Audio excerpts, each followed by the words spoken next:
Have you ever felt like your mind wakes up before your soul does? You reach for your phone, and before you even breathe, the world floods in, messages, headlines, comparisons. The noise doesn't come from outside anymore. It lives inside you. A quiet ache builds behind your ribs, and you can't name it. You try to be kind, to stay grounded, to live pure. Yet every act of goodness carries a whisper of wanting to be seen. You work hard, but achievements taste faintly bitter. You forgive, but part of you wants others to notice.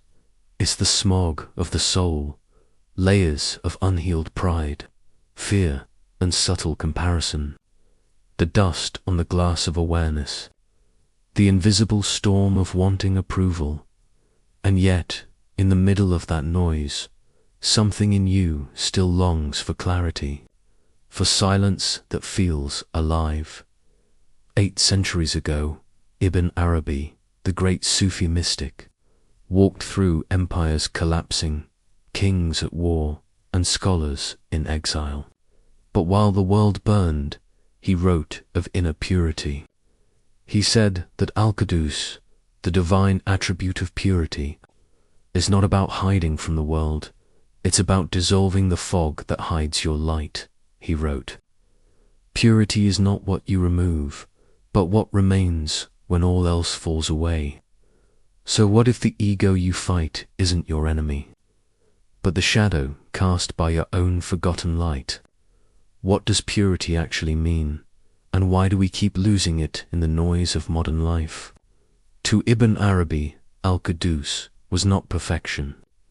It was transparency, the kind of purity that comes when the heart becomes clear enough to reflect the real, like calm water mirroring the sky. Worldly purity focuses on appearances, clean hands, pure foods, spotless routines. But spiritual purity cleans the motive. It washes the why behind every act.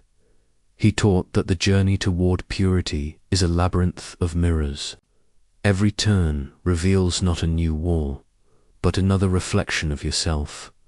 Anger showing pride, jealousy showing fear, doubt showing separation. Through this labyrinth, the seeker walks the path of sulk, the journey of inner seeing.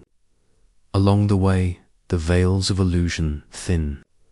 This moment of unveiling is called kashfi, when the eye of the heart opens, and the world becomes light again. Ibn Arabi called the fully awakened human the insan, Al-Kamil, the complete human, not flawless, but aligned, not detached from the world, but transparent to it.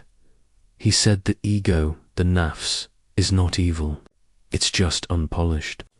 Like smoke that is forgotten, it came from fire. The ego is the shadow cast when the self stands between the heart and the divine. You don't kill the ego, you clarify it. You let the smoke turn to air. You let awareness transform confusion into compassion. In his time, Ibn Arabi lived amid chaos, Andalusia divided, Damascus threatened, rulers obsessed with power. His students came to him, broken by betrayal, fear, and loss. Yet he taught them to find serenity, not by escaping life, but by seeing its divine rhythm. He wrote of 3 divine attributes that guide the seeker through darkness, Al-Quddus, purity, the cleansing of motives.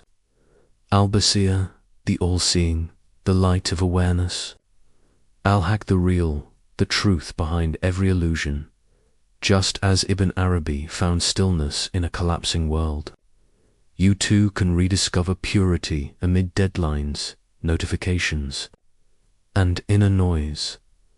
So ask yourself, what would purity look like in a world addicted to validation? Can your daily life become your spiritual classroom? Every encounter, every irritation, every joy, they're all mirrors. The rude co-worker reflects your hidden pride. The friend's success shows you where comparison still lives. Even a moment of praise tests whether you need to be seen. Ibn Arabi taught that purification happens not in caves, but in conversations, traffic, and heartbreak. The world is your teacher, and ego is your textbook. Here's how you can live this teaching today, before screens or sound. Sit in silence for 1 minute. Whisper softly, Ya Quddus. Breathe as if you're polishing a mirror inside your chest. Let thoughts pass like clouds. Each breath removes another layer of dust. This is remembrance before identity. Move through your day as if every person is a reflection. When anger rises, pause and ask, what in me is reacting? When someone praises you, smile but watch the flicker of pride. Awareness itself begins the purification before sleep. Recall 3 moments you stayed aware instead of reactive. A deep breath before judgment. A kind word instead of defense. A pause before complaint. Write them down. Gratitude transforms ego into empathy. A story from Ibn Arabi's life tells of a disciple insulted in public. Instead of defending himself, he closed his eyes and whispered, Ya Quddus. Shame dissolved into serenity. Ibn Arabi smiled and said, now the mirror begins to shine. Science now echoes these truths. Mindfulness rewires the prefrontal cortex, the brain's center of empathy. Calmness spreads through emotional contagion. One centered mind steadies others. Spiritual purification isn't ancient poetry. It's a nervous system reset. What does it mean to live in purity, not just seek it? True purity isn't about hiding from the world. It's about letting the divine flow through you, uncolored. When you embody Al-Quddus, you stop absorbing the chaos around you. You become the clear window through which the light enters. One pure heart can steady a room full of storms. A mindful teacher can transform a classroom. A calm parent can heal a home. Purity, when lived, becomes contagious. But be careful, the ego has one last disguise. It loves to wear spiritual clothing. It whispers, look how humble you are. Look how pure. Ibn Arabi warned against this trap. True purity means dissolving even the desire to be pure. Science agrees. Neuroplasticity shows the brain reshapes itself through awareness. Compassion activates healing. Mindfulness reduces reactivity. The more present you are, the more peaceful your reality becomes. Ibn Arabi wrote, creation renews itself in every instant. Every breath is a chance to be new. Every moment, another chance to polish the mirror. So take this teaching gently. Don't chase purity, remember it. It's already within you, beneath the dust of self.